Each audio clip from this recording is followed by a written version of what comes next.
Hello and welcome to yet another blockbuster episode of the WION Sports Broadband Edition with me, Digvijay Singh Deo.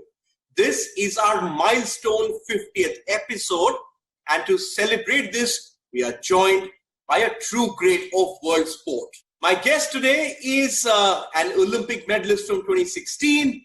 He's a world champion of badminton from 2017. He's a former world number one. And he's also the reigning All-England champion. Viktor Axelsen, thank you so much for joining me from Denmark. How have you been and how has these last couple of months been for you? Thank you so much. It was a nice introduction for sure, so I appreciate it. The last few months has obviously been a challenge. I think for every person on the planet almost, and for athletes, of course, in particular, because everything has been put on hold. Practice has also been different than usual. It's been hard to practice probably. However, we've been really fortunate that the situation in Denmark is getting better and better. So at this point, we're practicing a little bit again. It's interesting you mentioned Denmark, Viktor, because been reading up that things are completely opened up, and there is talk that they're going to open up borders also by the end of this month. How do the rest of the people in Denmark are reacting to this? The fact that everything's going to be back to normal pretty soon. Are they agreeing with the view of the government on this? I can't really speak on the Danish people as a whole. I can only sort of follow the guidance and the rules which are laid out by the government. So far, the situation is getting better and better. And I just hope that all around the world, this crisis will be over sooner rather than later. And because you play in a truly global sport, Viktor, you play a sport where you have to travel from one country to another. Personally, for you, how frustrating has this period been sitting at home? It has been really frustrating, of course. Normally we're used to a lot of travels, a lot of tournaments, and that's why we play. It's to play the tournaments and to prepare well at home and stuff like that. And everything has just been put on hold, as I said, and it hasn't been possible to do what we usually do. So it's definitely been a challenge, especially mentally, but also physically, to keep in shape. So it's been a challenge both physically and mentally to keep in shape. But so far so good. You can only take one day at a time, and that's what I've been doing.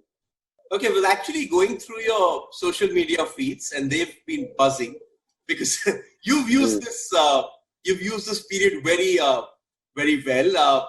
Lots of tips to people. You've been commenting on situations. Your best days are ahead of you right now. You still have the best to achieve when it comes to badminton, but somehow I see a career in the media happening, Viktor.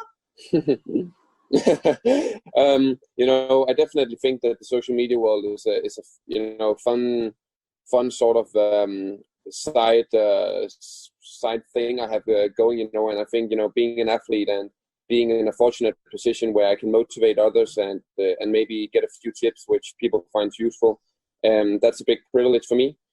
So I try to do my best, and maybe in the future I will spend even more energy on it. Seeing those videos on your social media pages sort of tells us that you have been pretty active, but have you had a chance to return to the badminton courts and start training full time? Not full time yet, but we are able to practice like 1.5 hours a day. So right now it's still a limited amount of players, and we're not back to full throttle yet.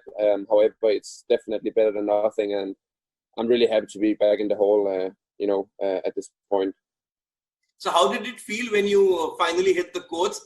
Were you rusty, or did everything feel okay, or you felt that it was going to take some time for you to get the feel of things back again? Definitely rusty, and it takes some time to get back into a good shape. However, I think that I'm doing pretty okay, and obviously we have started out slowly, so we are trying to avoid injuries and stuff like that. Okay, you mentioned injuries, and you missed a large part of last season because of a persistent leg injury, but you seem to have put all of that behind you because you made a great start to 2020. Do you feel like this second break which we are seeing right now, will this actually help you, or do you think it's derailed your momentum of coming back? It's hard to say. I think it will help me because I'll try to take this as an opportunity to practice hard and get back even stronger. And again, I try to focus on the things I can actually control. And this whole situation is definitely something which is out of my hands. So I'm just trying to adapt the best way possible and do my best to come back stronger. And that's what I'm sort of focusing on at the moment. So I'm going to try to use it as an advantage. Viktor, I'm sure you were looking forward to the Olympic Games and to, improve on the bronze that you won in 2016. Now, the Olympics have been pushed back by a year, and now the BWF has also come up with the revised Olympic qualification guidelines, which also resume sort of next year as well. How do you look at these developments? I think that it was the right decision because obviously right now the crisis is far from being over. So I think that there was no other step to sort of take, and even though it's a shame, there's nothing else to do than just focus all my energy on my practice and my preparation towards the 2021 Olympics. However, there's still 1 year now, so there's a lot of tournaments beforehand. So right now my focus is on getting back to a good shape and being ready to play tournaments again when things starts rolling. Okay, fair enough. But when you play the Olympic Games, when you prepare for an event which is once in 4 years, does it need different preparation? You play day in, day out on the BWF tour, but I've seen it with the Indian players as well, that once they qualify for the Olympics, they take a couple of months away from the sport just to prepare for the Olympics. Is that how you go about it as well? I haven't really laid any plans about my preparation towards the Olympics yet because we're not really sure about the calendar and what I'm going to play within 2021 and stuff like that. So obviously it's going to be a different situation now with the tournaments and the qualification being different than usual. So I have to first sit down with my coach and sort of prepare all my tournaments and my traveling. Okay, do you think, Viktor, that with all this uncertainty around, that ultimately this is going to affect a lot of players who are not used to it, the players who are so used to turning up and having things set? For them, it's going to be difficult to adjust and to adapt, because what we're going to see right now is a lot of trial and error, not just from the BWF, but from sports across the globe. Yeah, definitely. I think that every player, every organizer, BWF, everyone included, this is a new situation for all of us, and it's not something we could prepare for. So obviously we're in a really, really tough situation. However, again, the only thing you can do is get the best out of it and take it from there. But it's definitely going to be a challenge for everyone. Yes, you did mention about the challenges of playing the revised BWF calendar. BWF came up with 22 tournaments. It's a new calendar.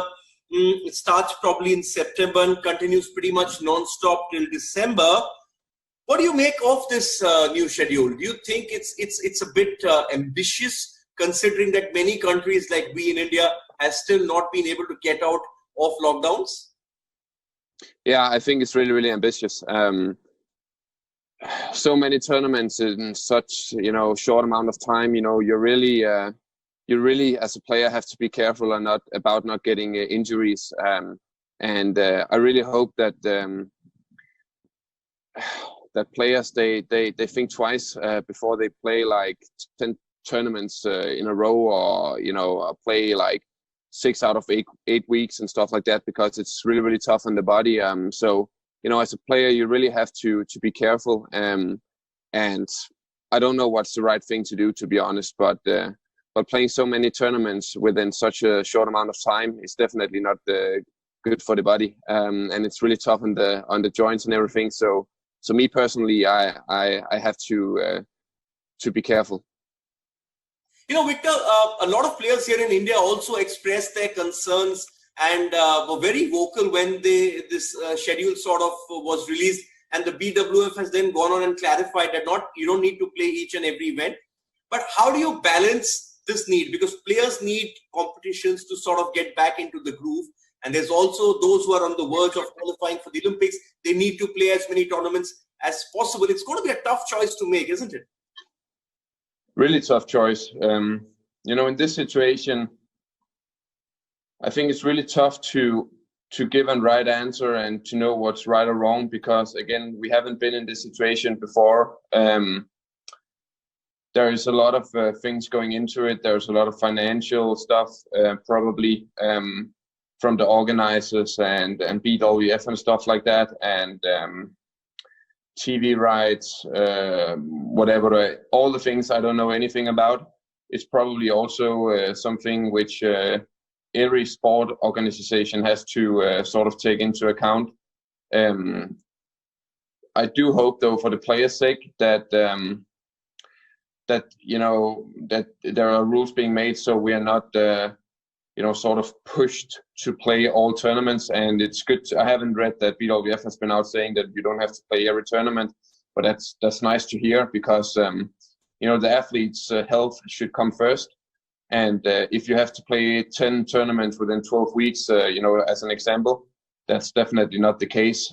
So I think it's really, really important that the athletes are taken care of in this situation as well. Okay. The other concern is that of these of travel regulations, of quarantine rules in various countries as well, isn't it? And a lot of players have told me, Viktor, that these are decisions that will have to be taken very carefully, because when you are traveling for a tournament, you're traveling overseas. At the back of your mind, you know that there's sort of a risk somewhere. And, when you're playing at the top level, you need to be completely clear when you're going into a big tournament. Yeah, definitely. It's such a tough situation again. And I don't think it's sustainable if a lot of countries, they have to, be in quarantine for 2 weeks upon returning home. I don't think, that's not going to be possible with the calendar we have now. So it's something where we have to see how the situation develops, and hopefully when September comes around, things is better, and we are able to travel more freely around the world. And if that's not the case, then it's going to be really, really tough to live up to the calendar layout which we see right now. Even though I hope that we will be able to play as many tournaments as possible, the situation has to get better first. So let's see what happens. I'm just crossing my fingers here in Denmark. Yeah, in fact, all of us are crossing our fingers and waiting for sport to resume. But Viktor, badminton is primarily an indoor sport. The new normal across the world seems to be no fans. Now, some players thrive off the atmosphere, and you know that in badminton, it can get very noisy and very boisterous. So how does that sort of affect players now with having no fans around? Well, it's going to be so different. Me personally, I haven't played a tournament without any spectators for a long, long time. So it's definitely going to be different if that's the case, and it's going to be maybe feel like a little bit more like a practice session, and because the fans and the loud cheering and everything definitely, of course, creates an atmosphere which is really special. So it's going to be sad to play without spectators, but it's better than not playing at all. So we'll see how that is. It's going to be crazy and really, really different. When you spoke about putting the athletes' interests forward and for all sporting organizations to put the athletes' safety at the foremost, you think that sports persons, especially in your sport, which is badminton, they will sort of accept all these compromises that have to be made? It's really, really tough to say. To be honest, I don't want to say too much about the subject before I sort of see how the situation is going to be in a few months, because many things can happen from day to day, and we'll see how everything turns out. But I would say it is a tough situation for everybody, and obviously BWF, they don't wish to sort of having to be, how do you say, having to play, arrange so many tournaments within such a short amount of time. But right now, it's a tough situation for them as well. But I still feel that the athletes' health and the athletes' as individuals really has to be taken care of in this situation, and we'll see how the next few months unfolds, and after that, I probably have more to say. Okay, one of the tournaments which is listed is the Thomas Cup. It's going to be played in your Denmark. It's already been postponed twice, and as you said, with all these rules and all, we don't know if we're going to get a full strength team from most countries. Are you optimistic about this event actually happening? I think it's just guesswork at this point. It's obviously when some of the countries are still in lockdown, and many players aren't really able to practice and stuff like that. My personal opinion is that it's of course not a fair situation at this point. Again, I have to see how this situation sort of unfolds during the next few months before I can make like a sort of a proper guess about if we're going to play or not. I think that's what is happening currently, isn't it? A lot of guesswork around the world when you're talking about sport. It's a lot about guesswork. But I've been speaking to a lot of Indian athletes. I've spoken to the world champion PV Sindhu in women's. I've also spoken to a lot of our male players who you know pretty well. And they seem to all have a consensus that if you start now, it's going to take about 2.5 months for them to sort of reach peak fitness. That is match sharpness. For you, how much do you estimate yourself, how much time it will take you to get back to the levels you were, say, when you won the All England? It's tough to say. Obviously, we already started practicing and have been doing this for a solid month to 1.5 months right now. So obviously, we have sort of got a head start a little bit. But to get into, we're still, on the limited time. So it's obviously going to take some time still. However, I'm sure that I'm able to be in an okay shape when the tournament starts to get arranged again and to get going. So I'm looking forward to it, of course. But still, there's a lot of time until next tournament. So for me personally, it's also to sort of make sure that I practice the right things at the right times, because this is a really unusual situation. Normally, we only have a few weeks at home before we travel again, but now we're talking several months, so it's a different training situation as well. Okay, for you personally, been a pretty strong start to the year. You won in Spain, reached the final in Malaysia, then that tearaway triumph at the All England. That was that one big title missing from your cabinet, and must have really felt like you've sort of completed the full set when you won that title, and the fashion you won it in. Definitely, it was a dream coming true for me in All England, and even though it was sort of a pretty how can you say, mixed feelings coming home and everything being locked down, and of course the COVID-19 situation filled a lot during that week. However, it doesn't take anything away from my victory at the All England, and it was a great win for me. And as you say, to sort of get the tournament, the All England tournament on my CV is definitely something which is really special, and I'm really, really happy to be amongst the Danish players who has won the All England. You mentioned the uncertainty at that point of time, Viktor. Did you at any point of time feel that you felt scared, because already the virus had started to take a lot of people were getting affected in the United Kingdom even while the tournament was on. A lot of players were expressing their doubts as well. So how did you manage to shake away all those fears and concentrate only on winning that? When I go on court, the only thing on my mind is badminton, and that was sort of the approach I took that week. I didn't go much out. I stayed mostly at my hotel room when I wasn't playing any matches. And then again, I sort of put that responsibility on the organizers and the government to take the necessary precautions and everything.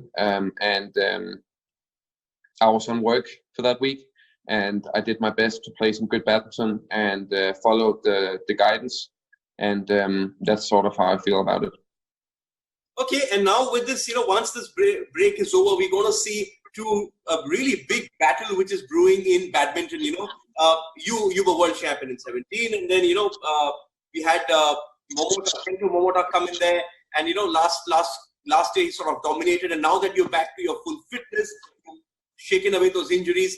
That's sort of that marquee rivalry which we are all looking forward to currently in badminton. He's also had a bit of a personal kind of a setback after Malaysia, and sort of we expect him to get back to full fitness soon. But what do you like about each other's games? What is it about his game that brings the best out in you as well? Obviously, Kento Momota is a complete player. He's probably the biggest talent in badminton right now, and just an amazing athlete. Obviously, personally, I've had it really tough against him, and in some way, it's really nice to have a player like him who sort of pushes you to train harder every day. And I just really hope that I can keep getting better and have many good matches with him in the future. And obviously, I hope that I can win next time. And I'm for sure gonna do my best to practice as hard as possible. Okay, I'm just going to step away from badminton for a while, because I was pretty amazed to learn that you can speak Mandarin fluently. Now that's something which is you can be extremely proud of. It's won you a lot of fans, obviously, in China. So how did you sort of figure out that you have to learn Mandarin, because it's not the easiest language to learn? Obviously, I knew how big of a sport badminton is in China, and I wanted to sort of use my head besides badminton between the practices and stuff like that. So at some point, this might be 4 or 5 years ago now, I decided that, okay, I'm going to start learning a new language, and Mandarin it was. And, every day I just did some kind of Mandarin studies. I got a really good teacher now also. And since then, it has just been a journey to a more fluent Mandarin sort of speaking skills. And I'm really stoked and happy about how it's sort of unfolding, the whole situation, with me being able to speak with many different people and establish new relationships and stuff like that. Yeah, if I remember, you did an Instagram live, didn't you, with Lee Chong Wei? Yeah, I did a live Instagram, IG live with Dasu Bishoe, and it was definitely really fun using my Mandarin there, and obviously, a dream coming true also to be able to speak with a legend like him over a social media account. So it was really nice. But was he someone you looked up to? You must have played him a lot in your career, but was he someone you really looked up to growing up? I think every player has been looking up to players like Lee Chong Wei. No one can deny how good of a badminton player he has been, and been consistent over so many years, winning so many titles. It's a big motivation for me to see a player like him winning so much, and also in the way he has been doing it. Yes, and sadly he's had to retire and move on, but that means that the stage is now open for the next stage of champions to step up. We're seeing you, we're seeing Chu Tien-chen, Kento Momota, and the rest step up to fill that breach. But my final question to you, Victor, is that at some point of time when the season completely resumes, because you've had this sort of break, and as you said, you've been training for a while, some haven't been training, do you foresee, and the initial few tournaments sort of seeing very up and down results, till the big players sort of get into their groove and sort of get back to that dominating run which we've seen them? Yeah, I think it's going to be tough for every player to sort of just find the right level of game as we start. It's obviously you're going to be a little bit rusty where in the first tournaments, I think, and maybe it's going to be some time before you sort of get the right feeling on court. Obviously, I personally hope that I will find it really quick. However, it's tough to say how it's going to be, because it's not many players who have been in this situation before, so it's going to be tough to see.